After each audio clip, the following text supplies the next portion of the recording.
히브리서 9장 11절로 22절 말씀입니다.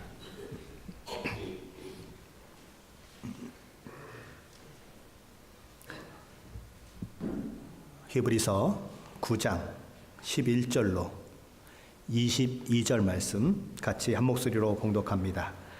그리스도께서는 장래 좋은 일의 대제사장으로 오사 손으로 짓지 아니한 것 곧 이 창조에 속하지 아니한 더 크고 온전한 장막으로 말미암아 염소와 송아지의 피로 하지 아니하고 오직 자기의 피로 영원한 속죄를 이루사 단번에 성소에 들어가셨느니라.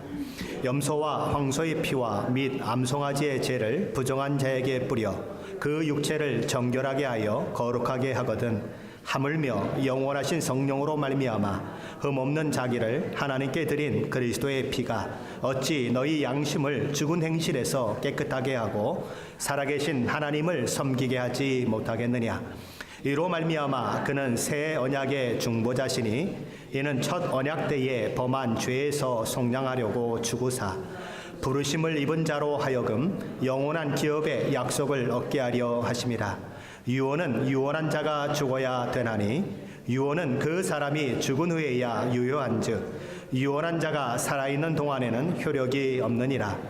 이러므로 첫 언약도 피 없이 세운 것이 아니니 모세가 율법대로 모든 계명을 온 백성에게 말한 후에 송아지와 염소의 피 및 물과 붉은 양털과 우슬초를 취하여 그 두루마리와 온 백성에게 뿌리며 이르되 이는 하나님이 너희에게 명하신 언약의 피라 하고 또한 이와 같이 피를 장막과 섬기는 일에 쓰는 모든 그릇에 뿌렸느니라. 율법을 따라 거의 모든 물건이 피로써 정결하게 되나니 피 흘림이 없은즉 사함이 없느니라. 아멘. 히브리서 저자는 지금까지 새 언약으로 말미암은 기독교와 옛 언약 아래 있었던 이스라엘을 비교하는 일에 많은 노력과 힘을 쏟고 있습니다. 그는 예수님과 모세, 그리스도의 그 대제사장직과 아론의 대제사장직, 그리고 새 언약과 옛 언약, 또 염소와 송아지의 피로 대표되는 희생 제물에 의한 속죄와 친히 그 십자가에서 자기 피를 흘려 영원한 속죄를 이루신 예수 그리스도, 그리고 그 천상의 장막과 이 땅의 그 장막을 비교 설명해 왔습니다. 그러면서 히브리서 저자는 옛 언약은 개혁되었다. 이제 새 언약의 시대가 열렸다. 이렇게 선언하는 것입니다. 우리 주 예수 그리스도께서 우리의 대제사장으로서 창조에 속하지 않는 더 크고 온전한 장막에, 즉 하늘의 장막에 들어가심으로 새 언약의 시대가 시작되었다는 것입니다. 자, 그러면 새 언약의 핵심은 어떤 것들일까요? 그것은 우리에게 언제든지 하나님께 나아가는 길이 열렸다는 것입니다. 다시 말해서 죄로 말미암아 하나님의 진노 가운데 있었던 우리가 십자가의 피로 죄를 용서받아 하나님과 깊은 교제를 나누는 그것이 가능해졌다는 것이지요. 그리고 다른 하나는 우리 내면의 진정한 변화를 위해서 성령 하나님을 우리에게 보내주시고 그 성령 하나님을 우리 속에 거하게 하심으로 인해서 우리로 하여금 하나님의 말씀을 따라 살 수 있는 놀라운 그런 능력과 은혜를 베풀어 주셨다. 그것이 새 언약의 핵심인 것입니다. 자, 그런데 이 새 언약이 어떻게 우리에게 가능하게 되었는가? 오늘 본문 12절은 이렇게 말씀하는 겁니다. 우리 12절 말씀 같이 보십니다. 12절입니다. 염소와 송아지의 피로 하지 아니하고 오직 자기의 피로 영원한 속죄를 이루사 단번에 성소에 들어가셨느니라. 우리 주님께서 친히 희생 제물이 되사 십자가에 달려 죽으심으로 영원한 속죄를 이루시고 단번에 구원에 관한 모든 것을 다 이루셨다. 오늘 성경은 얘기하는 것입니다. 히브리서 저자는 영원히 단번에 드려진 우리 주 예수 그리스도의 피의 제사를 상기시킵니다. 그러면서 13절에 이렇게 얘기하죠. 우리 13절 말씀도 같이 봅니다. 염소와 황소의 피와 및 암송아지의 죄를 부정한 자에게 뿌려 그 육체를 정결하게 하여 거룩하게 하거든. 이 말씀이 이야기하고자 하는 것은 옛 언약 아래에서 뿌려진 희생 제물의 그 피가 실패했다, 이것을 이야기하는 것이 아니고, 그 희생 제물의 피를 뿌리는 것이 육체를 정결하게 하고 거룩하게 하는데 효과가 있었다는 것입니다. 자, 그래서 그것을 얘기하면서 염소와 황소의 피에 대해서 얘기하는 것이지요. 염소와 황소의 피 이외에 다른 피들을 드립니다. 그렇죠? 어린 양도 드리고, 또 뭐 비둘기도 드리고, 또 소재라고 하는 것이 있어서 밀가루 같이 생긴 그런 이 곡식 가루도 드리고, 이런 것들이 있습니다만은, 염소와 황소의 피라고 얘기하고 있는 것은 이것을 가지고 구약 제사의 전체적인 것들을 상징적으로, 일반적으로 총칭하는 것으로 보여주는 것이죠. 그리고 또 하나 얘기하는 것이 무엇이냐면 암송아지의 죄입니다. 암송아지의 죄. 시체를 만지거나 부정하게 된 사람을 정결하기 위해서 붉은 송아지를 태운 재를 물에 타서 사용하도록 한 것이 민수기 19장에 나타나고 있습니다. 민수기 19장에 보면 붉은 암송아지, 또 백향목, 그리고 우슬초, 붉은색 실을 함께 태워서 재를 만들게 했습니다. 그래서 그 재를 물에 섞습니다. 그리고 나서는 시체를 만지거나 해서 몸이 부정하게 된 사람들, 특별히 죽은 시체를 만지게 되면 전염병이나 이런 것들이 이렇게 옮겨갈 수 있는 그런 상황들이 만들어지니까 일종의 소독제처럼 그들에게 이 정결하게 하는 물을 뿌리도록 했던 것입니다. 우리나라식으로 말하면 옛날에 비누가 없던 시절에 잿물을 쓰던 적이 있죠. 양잿물. 기억나십니까? 예, 바로 그것과 같은 것입니다. 죄, 죽음, 이것은 인간을 늘 부정하게 만드는 것들이지요. 그래서 죄가 있는 인간은 언제나 거룩하신 하나님 앞에 나아가지 못하고 하나님과 우리 인간 사이에 늘 거리가 벌어질 수밖에 없는 것입니다. 하나님과 인간이 분리될 수밖에 없는 그런 상황이 만들어지는 것이죠. 자, 구약에서 그래서 희생 제사를 드리는 이 일들을 통해서, 또 암송아지의 그 잿물을 뿌리는 그 일들을 통해서 이런 죄와 죽음으로 부정하게 된 사람들을 정결하게 함으로써 하나님께 나아가는 길을 열도록 그렇게 하나님께서 그런 예식을 만들어 주셨다는 것입니다. 자, 그런데 이들이 구약 성경에 나타나는 희생 제물이나 이 붉은 송아지의 제가 그 시대를 살았던 자들의 육체를 정결케 하고 거룩하게 하는 일들을 했지만은, 그럼에도 불구하고 이들이 이 모든 것들이 할 수 없었던 것이 있었다고 오늘 성경은 얘기하죠. 그래서 히브리서 9장 9절에 이렇게 얘기됩니다. 섬기는 자를 그 양심상 온전하게 할 수 없다, 이렇게 기록하는 것입니다. 그것이 옛 언약 아래서 드렸던 희생 제물의 한계인 것입니다. 그러나 이것과 비교할 수 없는 그 가치나 그 효용이나 그 능력에 있어서 완전히 다른 피가 있는 것입니다. 그게 뭐죠? 우리 주 예수 그리스도께서 십자가에서 피 흘려주신 보혈의 피인 것입니다. 자, 그러면 주 예수 그리스도께서 십자가에 흘려주신 보혈의 피는 어떤 효용과 어떤 가치와 어떤 능력이 있는가? 14절 말씀은 이렇게 얘기하는 것입니다. 우리 14절 말씀 같이 한번 보십니다. 하물며 영원하신 성령으로 말미암아 흠없는 자기를 하나님께 드린 그리스도의 피가 어찌 너희 양심을 죽은 행실에서 깨끗하게 하고 살아계신 하나님을 섬기게 하지 못하겠느냐. 오늘 본문 14절은 우리가 어떻게 하나님을 섬기는 것이 가능하게 되었는가를 이야기하고 있습니다. 하나님은 눈에 보이지도 않습니다. 그렇다고 우리 손으로 만질 수도 없습니다. 때로는 느끼지도 못하는 것이지요. 그런데 그런 하나님을 어떻게 섬기게 되었는가? 그것은 두 가지로 말미암아 되어졌다고 오늘 14절 말씀은 이야기하는 것입니다.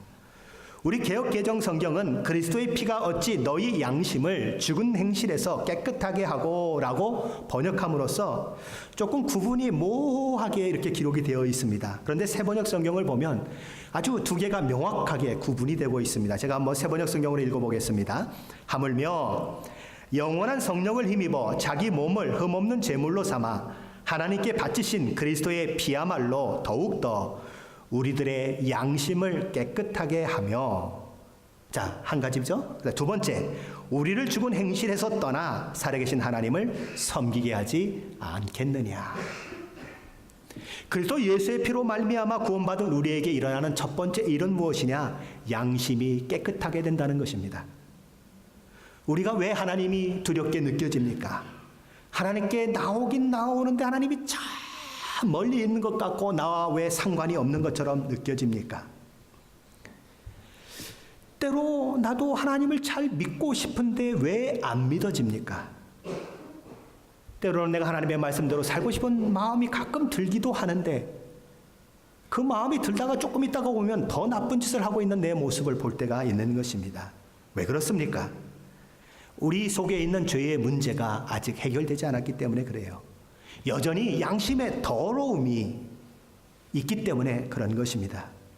그런데 우리 주 예수 그리스도의 그 십자가의 보혈로 우리가 죄 씻음을 받으면 우리의 양심이 깨끗하게 됨으로써 하나님을 거역하고 하나님을 반대했던 우리가 하나님을 사랑하게 되고 하나님을 기쁘게 섬기는 자가 된다는 것입니다. 그리스도 예수로 말미암아 그리스도 예수의 그 피로 말미암아 우리 구원받은 우리에게 주어지는 두 번째 일은 무엇인가? 우리를 죽은 행실에서 떠나게 한다는 것이죠. 죽은 행실이라고 하는 것이 무엇입니까? 영적으로 죽은 자에게서 나오는 행실인 것입니다. 하나님과의 그 관계가 깨어진 모든 인간에서 나오는 그런 부끄러운 행실이 죽은 행실인 것입니다. 나도 모르게 죄의 종노릇함으로 인해서 그래서 나오는 행실을 말하는 것이지요. 양심이 깨끗하게 되지 아니하고 죽은 행실을 버리지 않는 자의 모습은 늘 그런 여러 가지 많은 하나님이 기뻐하지 않는 그런 모습들이 나타날 수밖에 없는데 로마서 1장 28절은 그것을 이렇게 설명하고 있습니다. 또한 그들이 마음에 하나님 두기를 싫어하며 하나님께서 그들을 그 상실한 마음대로 내버려 두사 합당하지 못한 일을 하게 하셨으니 양심의 깨끗함을 받지 못한 자는 바로 마음에 하나님 두기를 싫어하는 하나님을 거부하는 일들이 일어난다는 것입니다. 그래서 마음에 하나님 두기를 거절하고 하나님 두기를 싫어함으로 인해서 그들 가운데 어떤 일들이 일어나게 되냐 하면 하나님께서 보시기에 합당하지 않은 일들을 할 수밖에 없는 상황들이 일어난다고 하시는 거죠. 자, 그럼 합당하지 않은 일들이 무엇이냐는 거예요. 그 뒤에 성경을 계속 읽어 내려가다 보면 이런 말들이 있습니다. 비방하고 교만하고 자랑하고 악을 도모하고 분쟁하고 수근수근하고 탐욕을 부리고 사기치고 시기하고 이런 것들이 나타날 수밖에 없다는 것입니다. 이것은 다 어떤 사람들에게서 나타나는 것이냐? 다 하나님 없는 인생, 하나님을 떠난 인생의 모습 가운데 나타나는 것이다. 죽은 행실이다. 이렇게 얘기하는 것입니다. 우리 주 예수 그리스도의 그 피의 놀라운 능력으로 우리 죄가 사함을 받고 이제는 죽은 행실을 다 버리고 거룩한 하나님의 자녀로 살게 되므로 우리는 어떻게 돼요? 살아계신 하나님을 드디어 제대로 섬길 수 있게 된다는 것이죠. 우리 주 예수 그리스도께서 십자가에서 보혈을 흘리신 목적은 다만 죄사함을 받고 우리가 마땅히 받을 심판을 면하기 위함만이 아닌 것입니다. 우리의 심령이 흡족해지고 기쁨을 얻고 평안함을 누리기 위한 것도 아닌 것입니다. 또한 죽어서 천국에 가는 것만을 위한 것도 아닌 것입니다.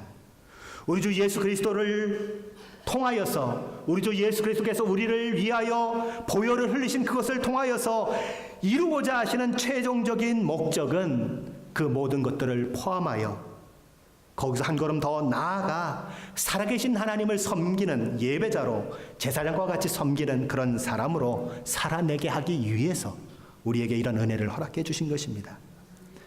우리는 영적인 제사장으로서 늘 하나님을 섬기는 자로 부름을 받고 있는 것이죠. 베드로전서 2장 9절은 이렇게 얘기합니다. 그러나 너희는 택하신 족속이요 왕같은 제사장들이요 거룩한 나라여 그의 소유가 된 백성이니 이는 너희를 어두운 데서 불러내어 그의 기이한 빛에 들어가게 하신 이의 아름다운 덕을 선포하게 하려 하심이라. 요한계시록 1장 5절과 6절 말씀에도 그와 비슷한 말씀이 있습니다. 우리를 사랑하사 그의 피로 우리 죄에서 우리를 해방하시고 그의 아버지 하나님을 위하여 우리를 나라와 제사장으로 삼으신 그에게 영광과 능력이 세세토록 있기를 원하노라. 아멘. 우리는 우리 주 예수 그리스도의 그 보혈의 피를 통하여서 그 은혜를 입음을 통하여서 하나님의 사랑, 하나님의 은혜를 체험한 자들인 것입니다. 하나님은 우리를 사랑하시되 어떻게 사랑하셨습니까? 당신의 하나밖에 없는 아들을 십자가에 못 박혀 죽게 하시길 정도로 그렇게 우리를 사랑하셨습니다. 우리를 그토록 사랑하신 하나님의 은혜로 죄와 허물로 죽었던 우리는 새 생명을 얻게 되었고 하나님의 그 자녀가 되는 놀라운 권세를 얻게 된 것입니다. 그러니 우리 마음속에 그것을 정말 경험한 사람이라면, 그것을 정말 마음 가운데 받아들인 사람이면 어떤 마음이 일어나겠습니까? 하나님을 향해서 감사하는 마음, 하나님을 향하여서 하나님을 정말 잘 섬기고 하나님의 뜻을 따르고자 하는 그런 마음들이 일어나는 것이에요. 그래서 하나님을 진정으로 섬기게 되는 것이고, 마치 제사장들이 구약시대에 그렇게 하나님을 위하여 섬김의 일들을 감당했던 것처럼 우리 마음 가운데도 그런 일들이 이제 있어지게 되는 것입니다. 자, 그런데 문제가 무엇입니까? 마음에 하나님을 두기를 싫어하는 죄인의 마음에 변화가 일어나지 않는 한 이런 일은 절대적으로 불가능하다는 것입니다. 우리 주 예수 그리스도의 보혈로 씻음받고 새로운 피조물이 되고 새 마음이 부어지지 않는다면 우리는 결코 하나님을 진심으로 섬길 수 없다는 것이지요. 우리 마태복음 7장으로 한번 좀 가보시겠습니다. 마태복음 7장입니다. 신약성경 제일 처음이죠. 마태복음 7장.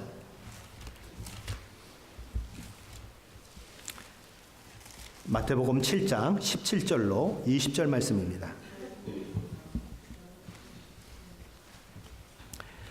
제 성경으로는 신약성경 10페이지입니다. 마태복음 7장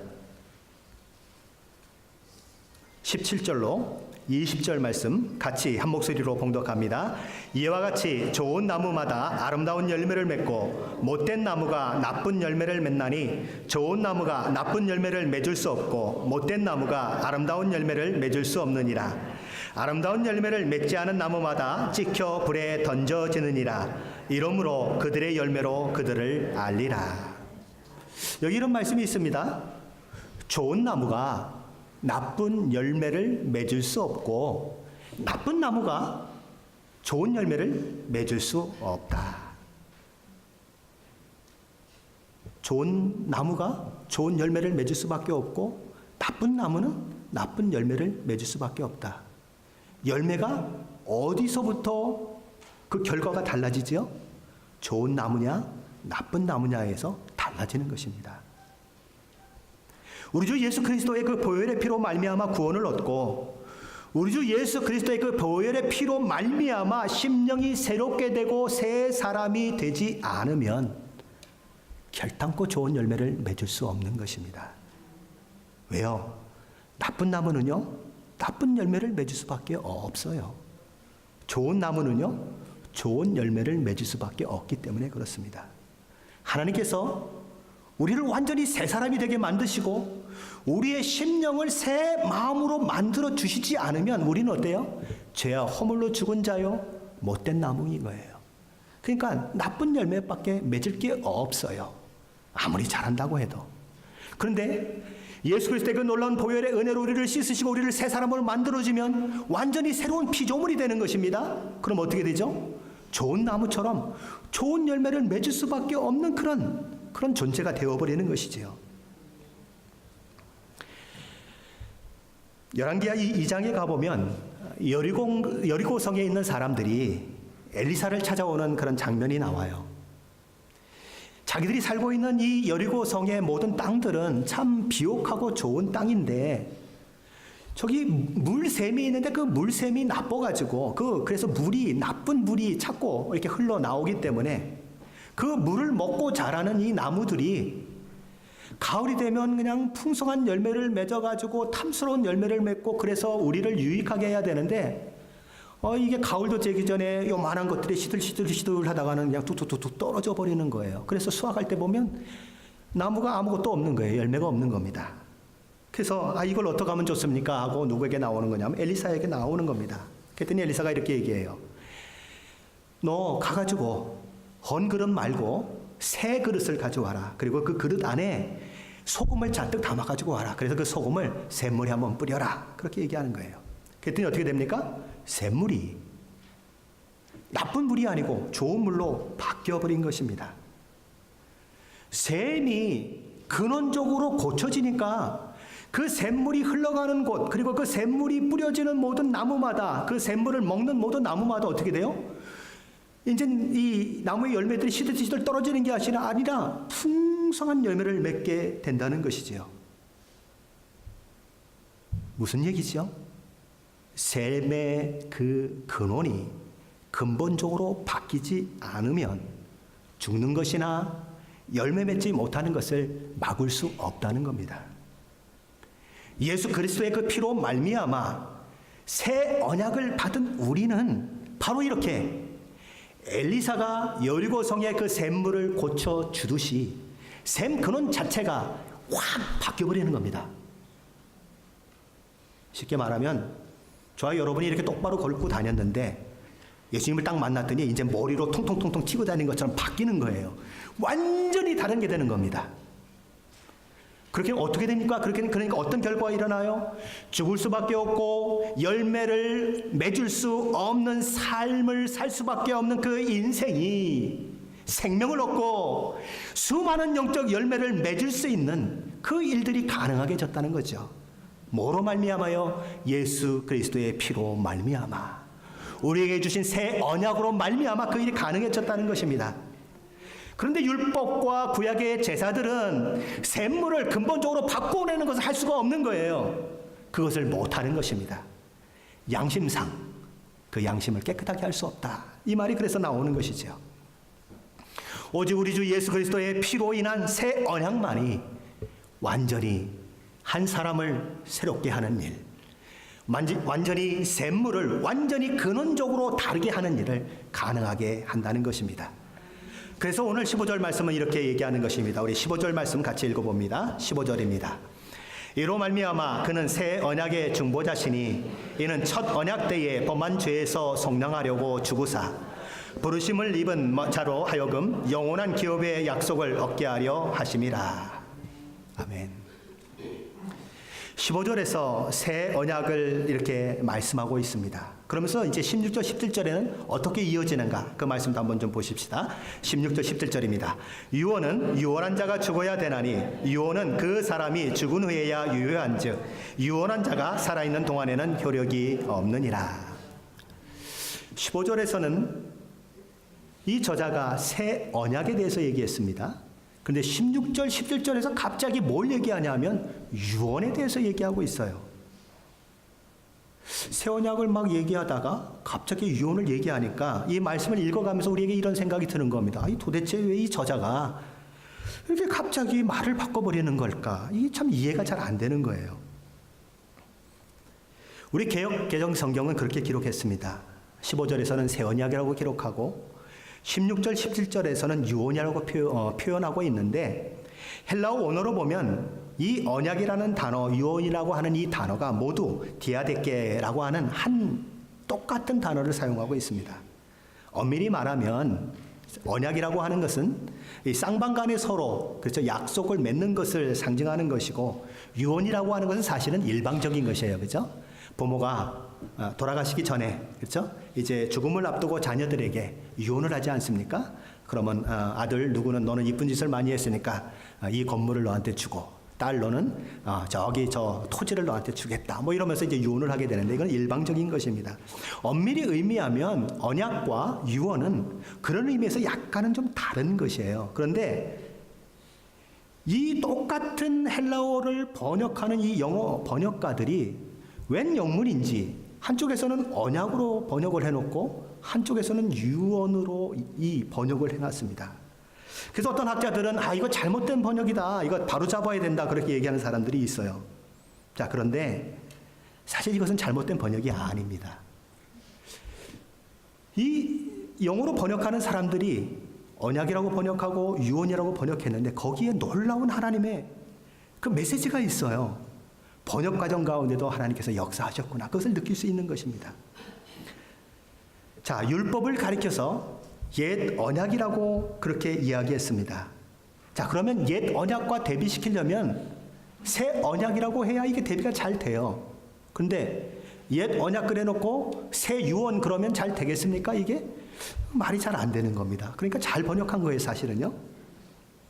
자, 그렇다면 우리 이런 얘기를 할 수가 있을 거예요. 아니, 그러면 앞에서 언약이라고 그렇게 번역을 했으면 16절, 17절에 가서도 그냥 언약이라고 번역하지 왜 유언이라고 번역해서 우리를 헷갈리게 합니까?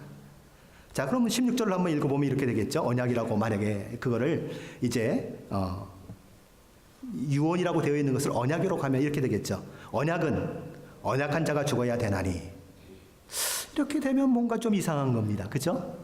이거 안 맞는 것 같은 거예요. 그래서 번역가들은 똑같은 동일한 단어인 헬라어임에도 불구하고 앞에서는 언약, 뒤에서는 유언이라고 번역을 하고 있는 것입니다. 자, 그렇게 언약이라고 번역을 하고 또 유언이라고 번역을 했는데 그것이 참 하나님의 은혜의 번역이다, 이것을 제가 얘기하고 싶은 것입니다. 하나님께서 우리에게 언약을 맺으신 그 언약은 엄밀하게 의미에서는 쌍방간의 언약이 아니에요. 하나님의 일방적인 약속이에요. 아브라함하고 언약을 맺는데 아브라함이 하나님께서 이 짐승 쪼개진 사이로 막 지나가시는데 아브라함이 자기 지나가지도 않고서는 가만히 있는데 하나님께서 일방적으로 약속을 주신 거예요. 언약인데 유언처럼 일방적이라는 거예요. 그래서 이 번역가들이 언약과 유언이라고 번역하면서 여기 이 언약과 이 유언 사이에 흐르고 있는 그 맥을 좀 보라는 거예요. 무슨 얘기예요? 나와 상관없이 하나님의 은혜의 사건이다. 내 의지나 내가 뭐 잘났거나 내가 뭘 해서 되는 것이 아니라 하나님이 주신 새 언약은 마치 유언처럼 나와 상관없이 주어진 그런 하나님의 은혜다, 그것을 설명하고 있는 것입니다. 우리의 노력이나 우리의 애씀의 결과가 아니다. 믿는 우리에게 하나님께서 주신 우리를 죄로부터 구원하여 내시고 우리를 영원한 나라의 백성이 되게 하는 이 모든 일들이 어떻게 가능하게 되었느냐? 하나님의 은혜의 사건이다. 그 은혜 가운데 무엇이 있느냐? 예수 그리스도의 십자가의 피 흘리심이 있다. 그것을 얘기하는 것입니다. 그래서 오늘 본문 19절부터 22절까지의 그 말씀 속에서 히브리서 저자는 계속해서 뭘 얘기합니까? 피를 얘기하는 것입니다. 그러면서 22절 결론 부분에서 이렇게 얘기하는 거죠. 22절 말씀 함께 보십시다. 22절입니다. 율법을 따라 거의 모든 물건이 피로써 정결하게 되나니 피 흘림이 없은즉 사함이 없느니라. 왜 그렇게 그거를 강조하는가? 왜 굳이 피여야만 하는가? 피 아니면 안 되겠는가? 우린 그런 생각을 할 수 있습니다. 그런데 피 흘림이 없이는 사함이 없다, 이렇게 히브리서 저자는 선언하는 것입니다. 피는 생명입니다. 우리 피 때문에 얼마나 많은 질병들이 있습니까? 콜레스테롤, 혈압, 피를 통하여 각종 구석구석에 산소도 공급되고 영양분도 공급되고 그러는데 피에 문제가 생기면요, 생명이 끝이 나는 것입니다. 피는 생명인 것이지요. 생명을 얻으려면, 그 생명이 살아나려면 어떤 일들이 일어나야 됩니까? 한 생명을 살리려면 그 생명과 동일한 정도의 수준에 있는 다른 생명이 대신 죽든지 그래야만 그 생명이 살 수 있는 것입니다. 왜요? 성경은 죄의 삭은 사망이라고 그렇게 얘기해요. 죄를 지은 인간은 죽을 수밖에 없는데 그 인간이 생명을 얻으려면 자기가 죽든지 아니면 자기를 대신해서 다른 것이 죽어야 돼요.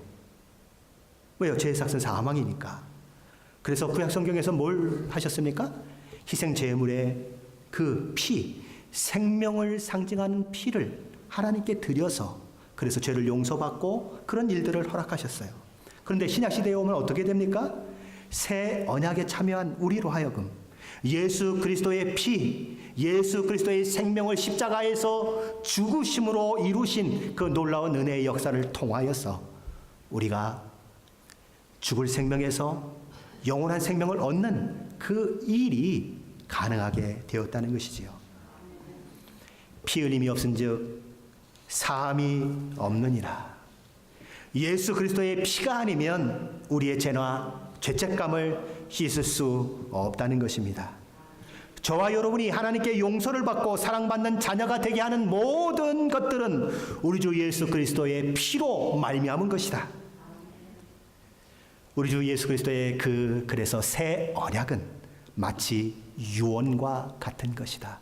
죽음으로 이룬, 예수 그리스도께서 십자가에서 죽음으로 이루신 내 모든 내가 가지고 있는 어떤 능력이나 내가 가지고 있는 어떤 잘남이나 이런 것들을 통해서 되어진 것이 아니라 죽음으로써 마치 유언한 자가 죽어야 그 유언이 유효되는 것처럼 십자가에서 죽으심으로 이루신 그 일들을 통해서 저와 여러분이 만들어지고 오늘 이 자리에 있다는 것을 말씀하는 것입니다.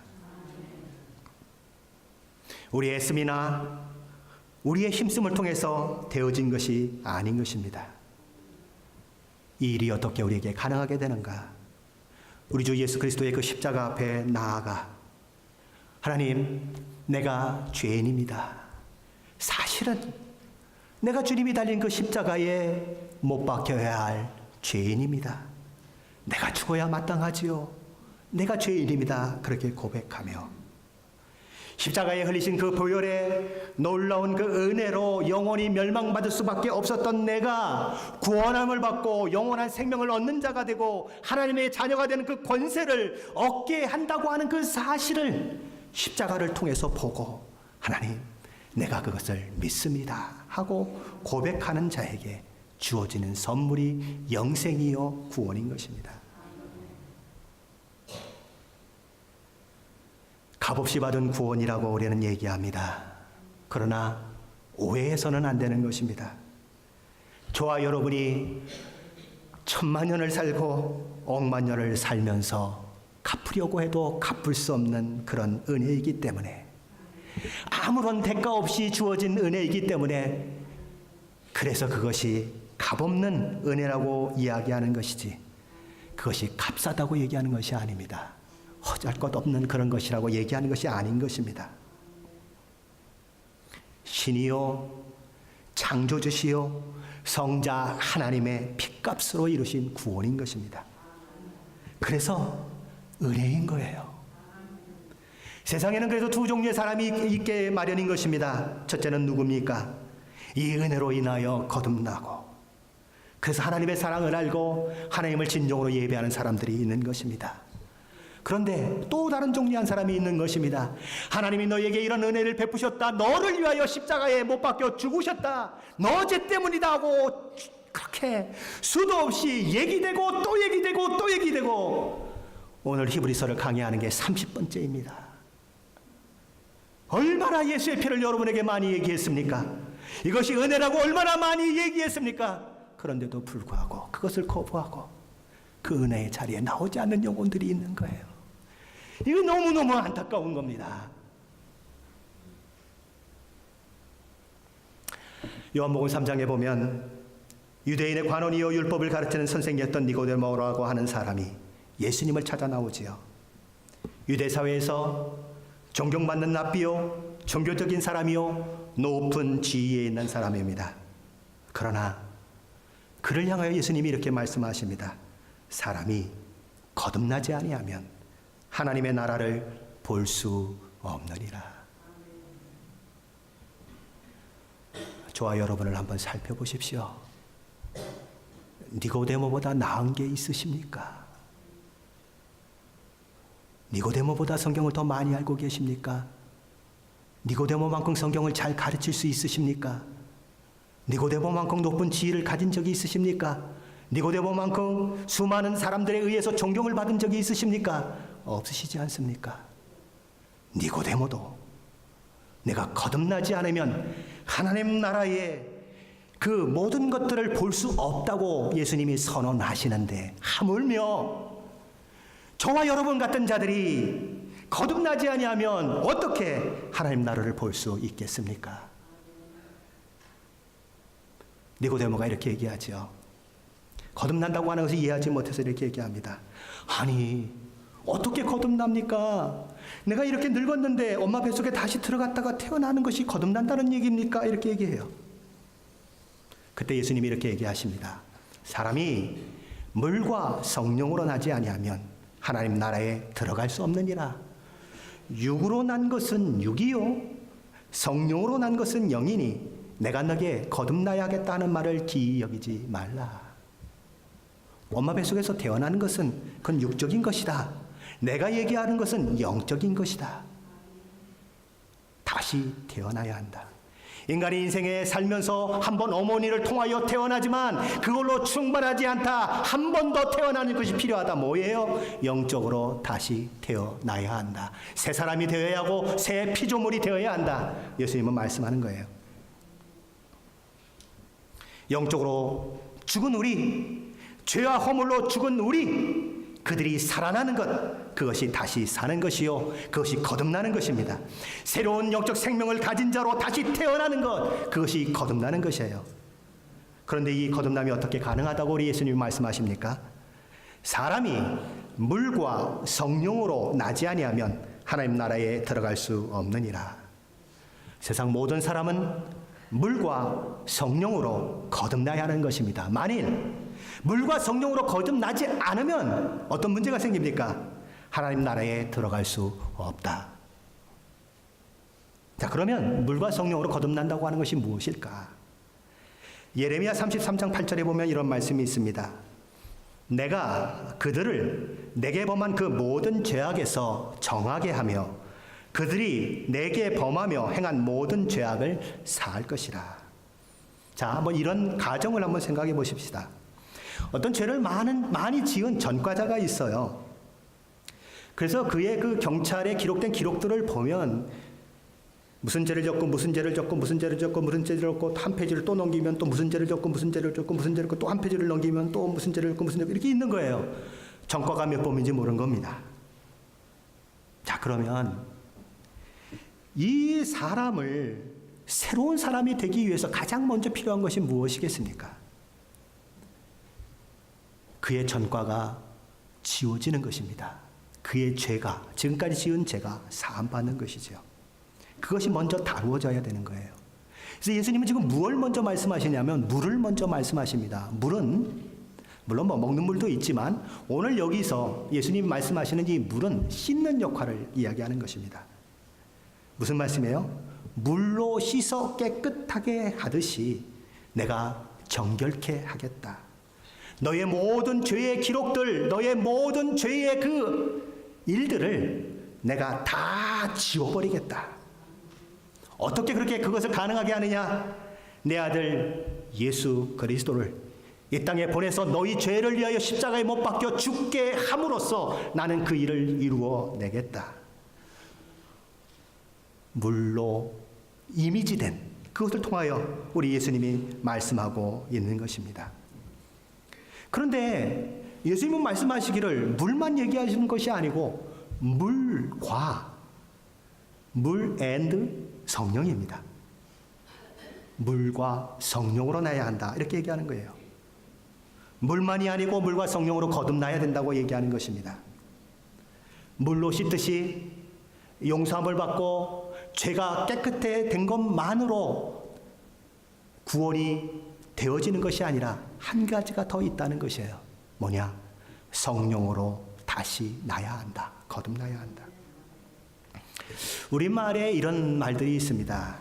자식이 참 말을 안 들으면 이런 얘기를 많이 해요.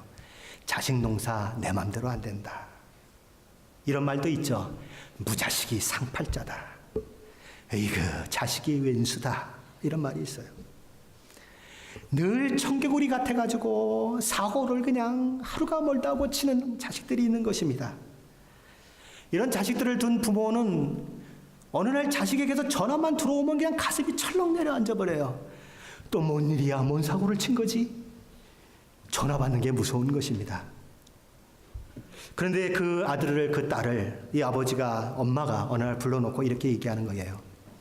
그래, 너 정말 사고 많이 쳤지? 그래, 오늘 내가 너 그 모든 사고 친 것, 네가 네 엄마 아빠한테 잘못한 거 내가 오늘 다 용서해 줄게. 그 모든 기록 아주 그냥 싹 내가 아주 지워줄게. 이 시간 이후로는 아주 다 지워졌다, 다 깨끗하게 됐다, 그렇게 얘기했습니다. 자, 그러면 다 해결된 겁니까? 아니라는 거예요. 과거의 모든 잘못, 모든 허물을 다 지워주었는데, 다 용서했다고 선언을 했는데 부모 앞을 딱 떠나다가 가자마자 또 나쁜 짓을 하기 막 시작하면, 방탕한 생활을 하기 시작하면 용서해 준 것이 어떻게 됩니까? 이거 뭐 아무 소용이 없게 되는 거예요. 무슨 이야기를 하고자 하는 겁니까? 용서받고 정겹게 하는 것만으로 구원이 완성되지 않는다. 용서받은 이후에, 죄를 정겹게 받은 이후에 새 사람이 되고 새로운 삶이 시작되기 전까지는 진짜 구원에 이른 것이 아니다. 그래서 예수님은 니고데모에게 물로만 아니라 성령으로 거듭나야 한다. 그래야 하나님 나라에 들어갈 수 있다고 얘기하는 것입니다. 죄를 씻음 받았다고 다 되는 것이 아니지요. 정결게 됐다고 다 되는 것이 아닙니다. 그의 마음이 변해야 돼요. 그의 생각이 변해야 되는 것입니다. 성령 하나님께서 우리 심령에 오시면 우리가 새 사람이 되고 새 마음을 갖게 되고, 그동안 하나님에 대해서 전혀 관심도 없던 사람이 하나님에 대해서 관심을 갖게 되고, 아이고 저 목사는 왜 오늘도 예수 얘기만 해, 졸려 죽겠네 그러던 사람이 예수 얘기만 하면 가슴에 뜨거워지고 눈물이 나고 감사가 있고, 보혈 찬송만 부르면 눈시울이 뜨거워지는 그 일들이 일어나는 거예요. 어떻게 일어납니까? 죄 용서받고 마음이 변할 때 그것이 일어나는 거예요. 에스겔서 36장에도 이런 말씀이 있습니다. 36장 25절로 27절입니다. 맑은 물로 너희에게 뿌려서 너희로 정결케 하되 곧 너희 모든 더러운 것에서와 모든 우상을 섬김에서 너희를 정결케 할 것이며, 또 새 영을 너희 속에 두고 새 마음을 너희에게 주되 너희 육신에서 굳은 마음을 제하고 부드러운 마음을 줄 것이며, 또 내 신을 너희 속에 두어 너희로 내 율례를 행하게 하리니 너희가 내 규례를 지켜 행할지라. 우리가 받은 구원이 무엇인지를 가장 명확하게 표현해 주는 말씀이 이 말씀이라고 저는 생각해요. 뭐라고 말씀하시죠? 맑은 물을 너희에게 뿌려서 너희로 정결케 하겠다. 그리고 또 뭐죠? 새 영을 너희 속에 두어 부드러운 마음, 새 마음이 되게 하겠다. 내 신이 누구예요? 다시 말하면 성령 하나님을 너희 속에 거하게 하심으로, 지금까지는 하나님의 말씀을 순종할 수도 없고 늘 거역하고 반역했던 너희로 하나님의 말씀에 순종하는 자가 되게 하겠다. 이것이 우리의 구원인 것이에요. 이것이 우리가 받은 구원인 것이에요. 그것이 물과 성령으로 거듭났다는 의미인 것입니다. 사람이 물과 성령으로 나지 아니하면 하나님 나라에 들어갈 수 없느니라. 아무도 예수 그리스도의 십자가의 보혈로, 첫째, 죄를 씻음 받지 않는다면, 둘째, 우리 속에 성령이 거하시사 은혜로 새로운 마음을 부어주시고 새 사람이 되지 않는 한 하나님의 나라에 들어갈 수 없다. 그 이야기인 것입니다. 정말 구원받으셨습니까? 정말 거듭나셨습니까? 정말 새 사람이 되셨습니까? 정말 새 마음을 가지고 계십니까? 그렇지 않다면 오늘 이 말씀을 통해서 여러분의 심령을 돌아보아야 할 것입니다. 나는 구원받았어요. 나 예수 믿는다고 고백했어요. 그런데 여러분의 삶 가운데 매일매일 하나님을 거역하는 일들이 일어나고, 매일매일 하나님 앞에 반항하는 일들이 일어나고, 매일매일 하나님이 원하시지 않는 일들이 그의 삶 가운데 일어난다면 구원받은 거 아닙니다. 착각하지 마십시오. 뭐라고요? 그렇게 죄를 사함받을 뿐만 아니라 성령이 우리 심령에 들어오셔서 나를 기비켜고 기필코 변화시켜 내시는 그 일들이 내 속에서 일어나는 것, 이게 구원이라는 거예요.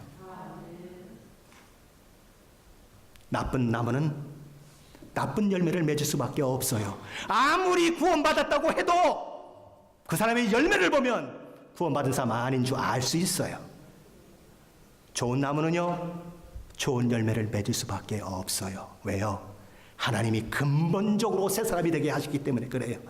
물론 그렇다고 해서 새 사람이 됐다고 뭐 잘못 하나도 안 하고 뭐 죄 요만큼도 안 진다는 그런 얘기가 아니에요. 마음가짐이 달라져요.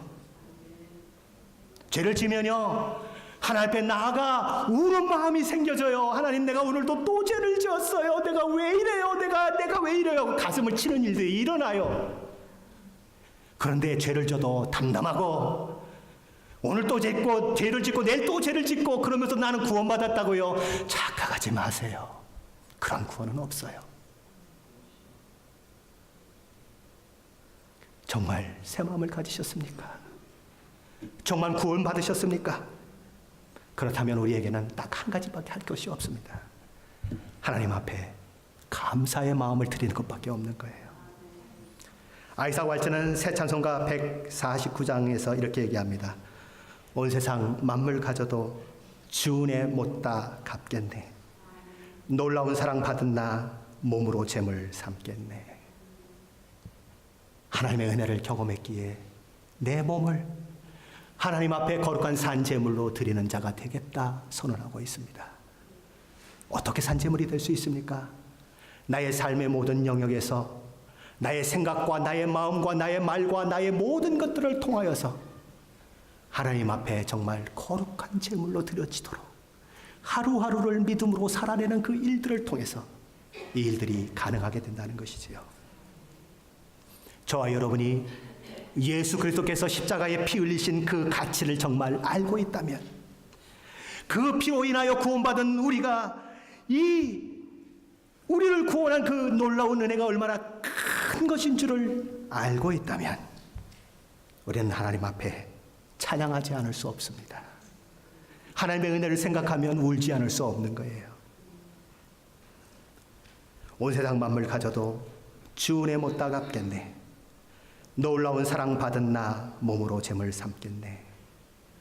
이 노래는 저와 여러분의 고백이요, 영원히 찬양을 올려드릴 우리의 찬양이요, 우리 하나님과 우리 주님께서 우리 입술을 통해서 영원히 찬송을 받아야 할 그런 고백의 찬양인 것입니다. 저와 여러분이 그 자리, 그 위치에 있다고 하는 것을 기억하시며 날마다 하나님을 영화롭게 하며 하나님을 기뻐하며 하나님 앞에 감사하는 믿음으로 오늘을 살고 내일을 또 살으시는 저와 우리 모두가 되시기를 예수 그리스도 이름으로 간절히 축원합니다.